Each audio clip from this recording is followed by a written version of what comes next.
You guys, in the last video we talked about intent-based marketing and how SEO and Google Ads help you show up when people are actively searching for a family photographer.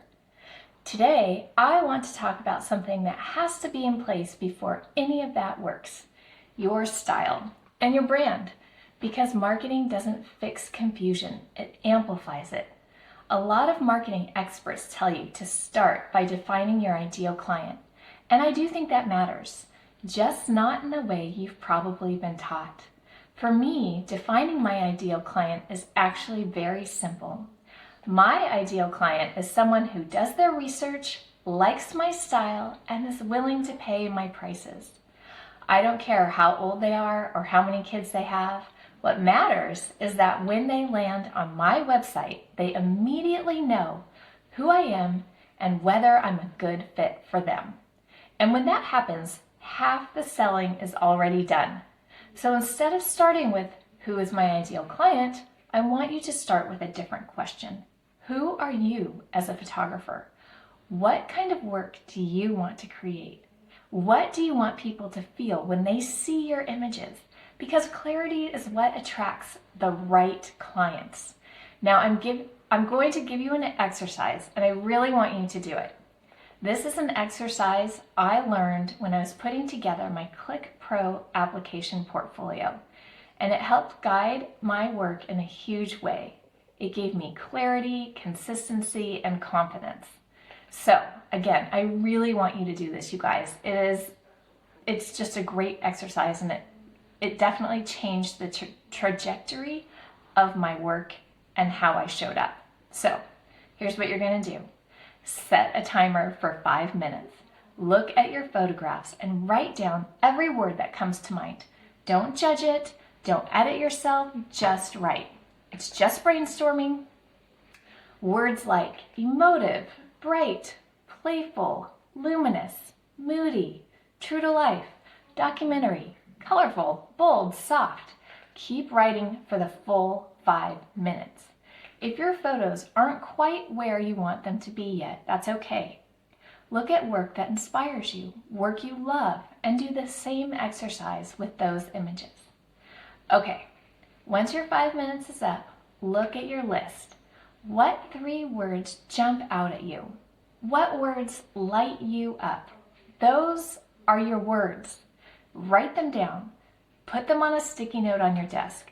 From now on, those 3 words define your style. Anything you share publicly should reflect at least 2, but ideally all 3 of those words. Now, if you're still developing your style, that's completely normal. This is where presets or actions can help support consistency, because editing consistency is one of the fastest ways to clarify your style. Now let's go beyond your photos for a second. Because your brand isn't just what your images look like, it's how it feels to work with you. How do you interact with clients? How do you guide them? What are you really good at? Styling advice, organization, working with kids, beautiful light, thoughtful galleries. These things matter just as much as your photos. And here's where it gets interesting. Is there something from your past that gives you an edge? A job you had before photography? Those experiences shape how you show up, and they are part of your brand. So once you've identified these strengths, you have to tell people.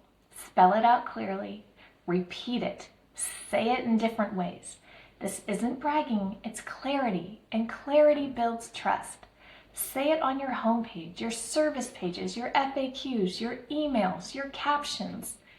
If it feels repetitive to you, it's probably just becoming clear to someone new. And if you can, ask a client to write a review that highlights this specific strength, not a generic review, one that reinforces what makes you different. That outside validation builds instant trust. Now let's zoom out and talk about branding. Your logo, your fonts, your colors. These aren't just decorative choices. They're communication tools. First, look at your colors. Do they actually complement the editing style of your photos? Your brand should support your imagery, not compete with it. Seriously, you guys, think about that one. When I do website reviews, I see this problem a lot, that people's brand colors don't complement their editing style.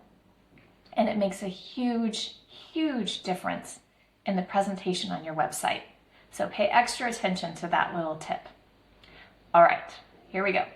Now I want you to think about your fonts. Are they easy to read? Do they feel like you?